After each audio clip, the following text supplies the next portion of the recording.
you.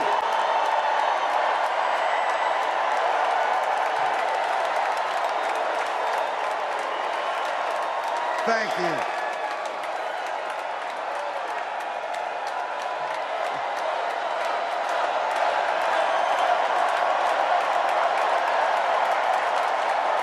Wow. Well, thank you. Thank you, first of all, to Vice President Harris. Thanks for putting your trust in me and for inviting me to be part of this incredible campaign. And a thank you to President Joe Biden for 4 years of strong, historic leadership.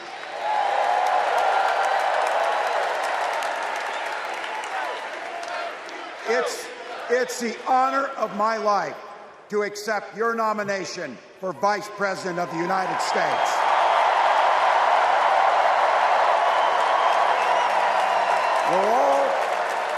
We're all here tonight for one beautiful, simple reason. We love this country. So thank you to all of you here in Chicago and all of you watching at home tonight. Thank you for your passion. Thank you for your determination.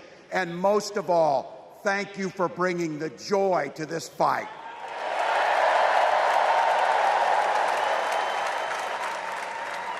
Now, I grew up in Butte, Nebraska, a town of 400 people. I had 24 kids in my high school class, and none of them went to Yale. But I'll tell you what, growing up in a small town like that, you learn how to take care of each other. That family down the road, they may not think like you do.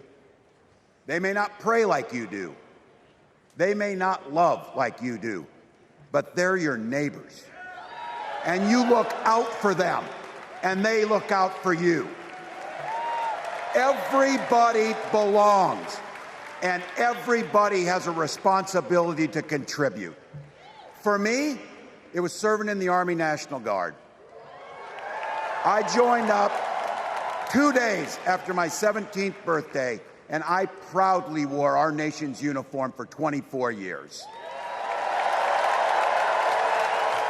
My dad, a Korean War-era Army veteran, died of lung cancer a couple years later. He left behind a mountain of medical debt. Thank God for Social Security survivor benefits. And thank God for the GI Bill that allowed my dad and me to go to college, and millions of other Americans. Eventually, like the rest of my family, I fell in love with teaching. Three out of 4 of us married teachers. I wound up teaching social studies and coaching football at Mankato West High School. Go Scarlets! We ran a 44 defense. We played through to the whistle on every single play, and we even won a state championship. Never closed the yearbook, people. But it was those players and my students who inspired me to run for Congress. They saw in me what I had hoped to instill in them, a commitment to the common good, an understanding that we're all in this together, and the belief that a single person can make a real difference for their neighbors. So there I was, a 40-something high school teacher with little kids, 0 political experience, and no money, running in a deep red district. But you know what? Never underestimate a public school teacher. Never.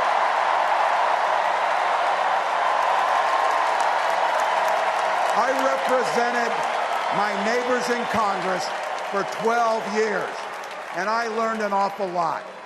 I learned how to work across the aisle on issues like growing the rural economies and taking care of veterans. And I learned how to compromise without compromising my values. Then I came back to serve as governor, and we got right to work, making a difference in our neighbors' lives. We cut taxes for the middle class. We passed paid family and medical leave. We invested in fighting crime and affordable housing. We cut the cost of prescription drugs and helped people escape the kind of medical debt that nearly sank my family. And we made sure that every kid in our state gets breakfast and lunch every day. So while other states were banning books from their schools, we were banishing hunger from ours.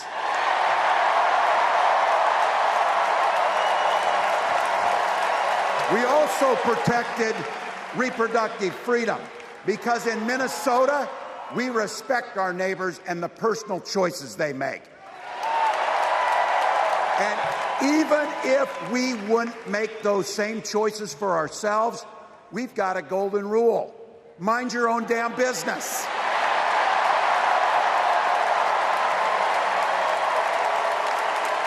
And that includes IVF and fertility treatments. And this is personal for Gwen and I. If you've never experienced the hell that is infertility, I guarantee you, you know somebody who has. And I can remember praying each night for a phone call. The pit in your stomach when the phone would ring, and the absolute agony when we heard the treatments hadn't worked.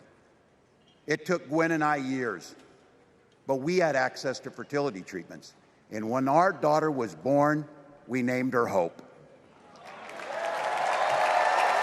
Hope, Gus, and Gwen, you are my entire world, and I love you.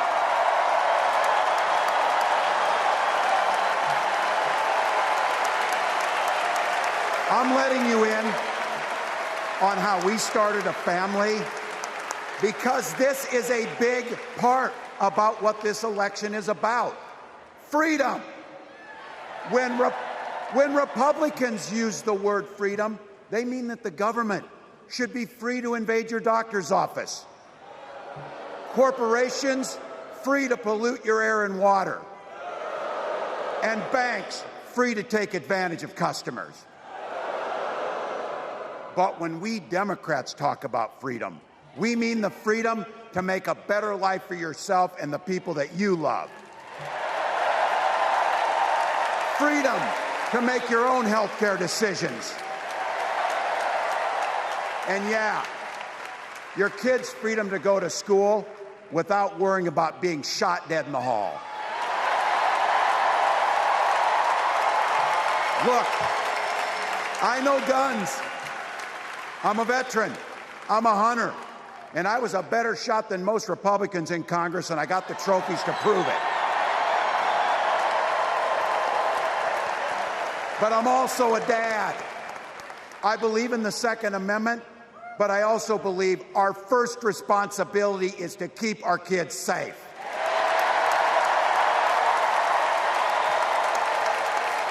That's what this is all about. The responsibility we have to our kids, to each other, and to the future that we're building together, in which everyone is free to build the kind of life they want. But not everyone has that same sense of responsibility. Some folks just don't understand what it takes to be a good neighbor. Take Donald Trump and J.D. Vance. Their Project 2025 will make things much, much harder for people who are just trying to live their lives. They spent a lot of time pretending they know nothing about this. But look, I coached high school football long enough to know, and trust me on this, when somebody takes the time to draw up a playbook, they're going to use it.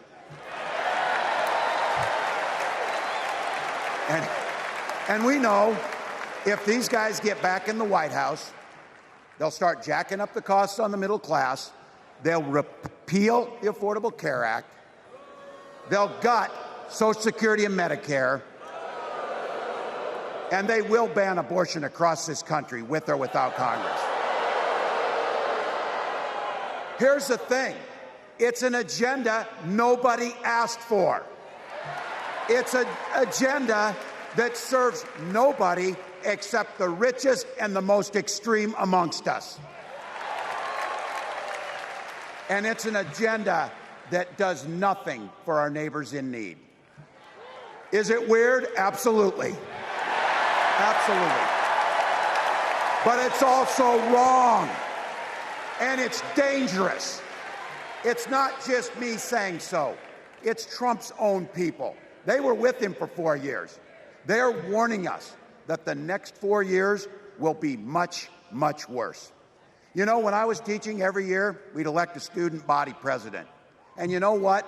Those teenagers could teach Donald Trump a hell of a lot about what a leader is. Leaders don't spend all day insulting people and blaming others. Leaders do the work. So I don't know about you. I'm ready to turn the page on these guys. So go ahead. Say it with me. We're not going back.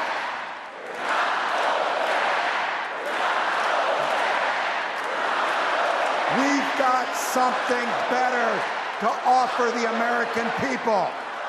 It starts with our candidate, Kamala Harris. From her first day as a prosecutor, as a district attorney, as an attorney general, as a United States senator, and then our vice president, she's fought on the side of the American people. She's taken on the predators and fraudsters. She's taken down the transnational gangs, and she stood up to powerful corporate interests. She has never hesitated to reach across that aisle if it meant improving your lives. And she's always done it with energy, with passion, and with joy. Folks, we've got a chance to make Kamala Harris the next president of the United States.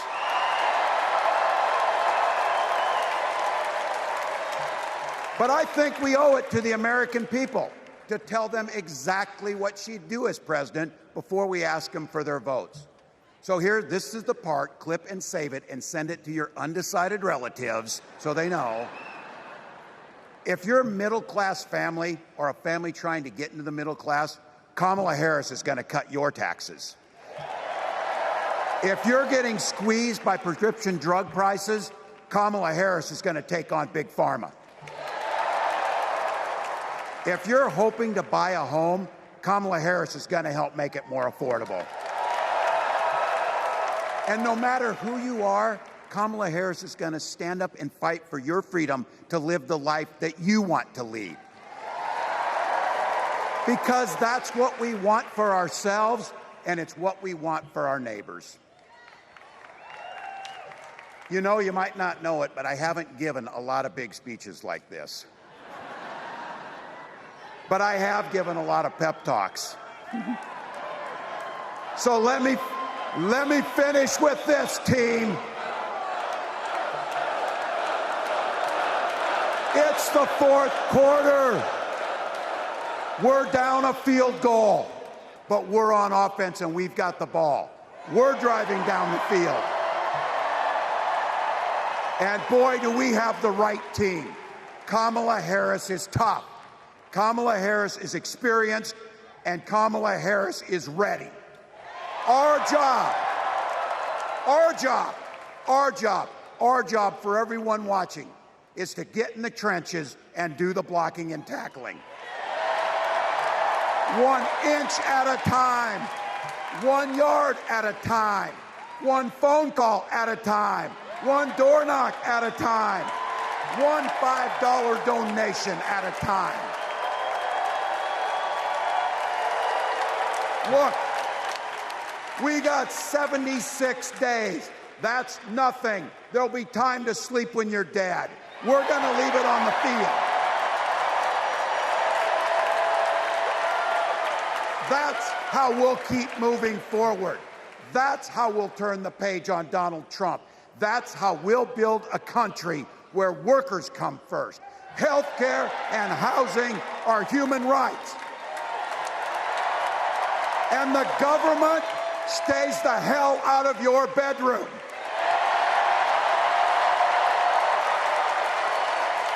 That's how we make America a place where no child is left hungry, where no community is left behind, where nobody gets told they don't belong.